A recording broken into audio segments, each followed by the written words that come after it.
First, I'm Jenna Wolf alongside Nick Wright, Brandon Marshall, Kevin Wildes, and we come on the air this morning with significant concerns over the future of this NBA season.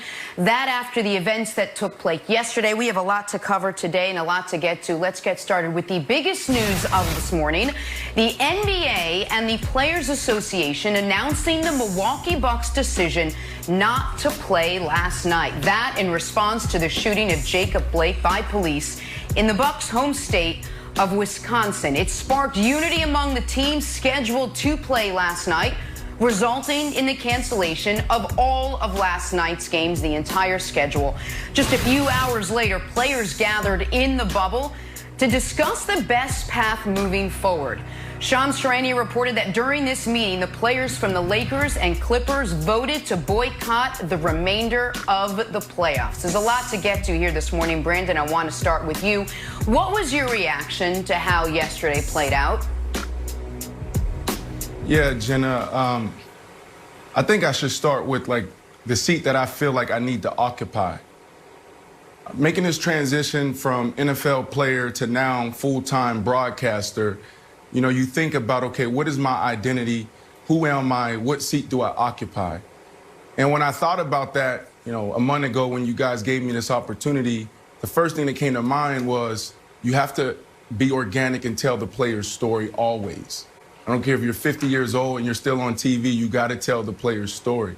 So I think about the athlete and I think about how what we're seeing is counter culture to who we are. It's not in our DNA to not play. Think about all the stories that we've heard over the years since we've been covering sports, playing sports about the athlete. Football, basketball, tennis, baseball. It's my sanctuary, it's my escape. We see this in avid runners. I run to get away, to break stress. So for an athlete not to play says a lot. The very things that they have been escaping to the gym to get away from are the things that they're using the court to talk about and to highlight. It's not in our culture to not play. We've always had this mentality, this machismo mentality of whatever's happening at home, whatever's happening in our neighborhood, it doesn't matter, we play. When I think about this, I think about leadership as well. I saw Tony Sparano with the Miami Dolphins lead black and white men and women. I saw Coach Todd Bowles make the tough decision fast. I saw Pete Carroll rip up a script and start over because it wasn't working. This is not on the athlete. It's too much to bear. Why do we continue to put all the weight of the world on the athlete? This is not the athlete's responsibility. It is our responsibility to lead responsibly, but it's not our responsibility to carry this conversation. It starts with Mr. President, Donald Trump. Where are you? Where's the tweet? Why aren't you walking with us? Why aren't you standing with us? That's the beauty of professional sports. We see leadership play out every single day, the good, the bad, the ugly. It's on display no matter if you like it or if you don't. So when I think about this long-running theory of sports being a microcosm or sports being a reflection of society, I think about, well, society is broken. So, Jenna, it leads me to believe that sports should be broken too. Nick, Brandon, what was your reaction to everything that happened yesterday? Yeah, I'm just incredibly sad. And, you know, Brandon, you just said, and listen, I apologize on the front end. We're going to get through this show. I'm going to do my best. You said, what seat do you occupy? And the seat I occupy is I'm a dad. I take this job incredibly seriously. I think everybody knows that. I love this job so much. But ultimately, what I am a representation of my family and the people I love.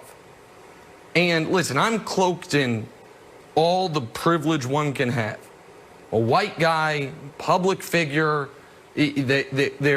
came from a stable background, all that. But I got a 22-year-old, 6'4", incredibly handsome, big, intimidating to others black son, and a 15-year-old, beautiful black daughter who came to me yesterday in the kitchen talking about she was riding her bike yesterday past the cops and turned and went in the other direction. And I only say that in the context of this because I just thank the NBA players for doing what they can to try to make the world a better place for all of us and for our kids and our families. Because what America has unfortunately shown so clearly is there is a giant segment of the population that their care or concern with black people goes as far as they are willing to entertain them. And so you have some of the most powerful black people in America withholding what many people view as their only value to America.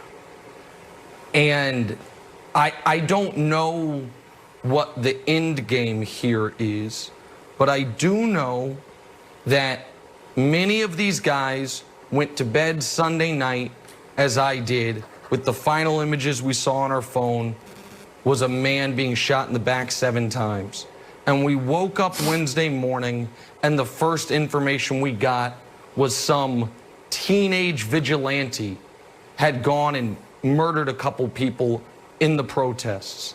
And in the meantime, what we saw on our phones was folks trying to justify both instances, justify the murder of Jacob Blake and justify the murder of the alleged murder that the Kyle Rittenhouse did. And it is so incredibly tough to ask 20 to 20-something to 30-something-year-old athletes, listen, it's on you to help move America forward. But no one else is stepping up in this void, and so it falls, as it very often has, on them.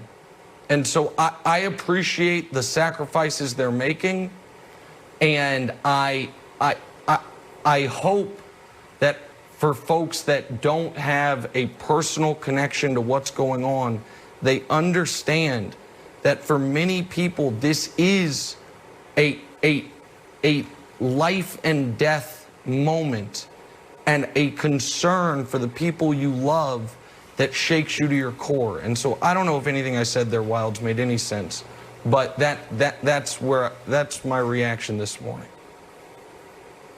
It did, and I appreciate you sharing, and Brandon, thank you as well. I wanted to put some historical context on the events. I felt a tangible sense yesterday that I was witnessing an iconic moment in sports history and in the history of this country. And a little background, in 1959, Elgin Baylor, of the then Minneapolis Lakers, boycotted a game in West Virginia after he was told he couldn't stay at the same hotel as his white teammates. And then 2 years later, Casey Jones and Sam Jones, Satch Sanders, and a 27-year-old Bill Russell refused to play in a preseason game in West Virginia after being denied service at the team hotel. Bill Russell's now 86 years old. So that hotel was in Kentucky, I'm sorry. Bill Russell's 86 years old. And as President Obama succinctly put it while he's awarding him the Presidential Medal of Freedom, Bill Russell stood by Ali, he marched with King, and stood up for the rights and dignity of all men.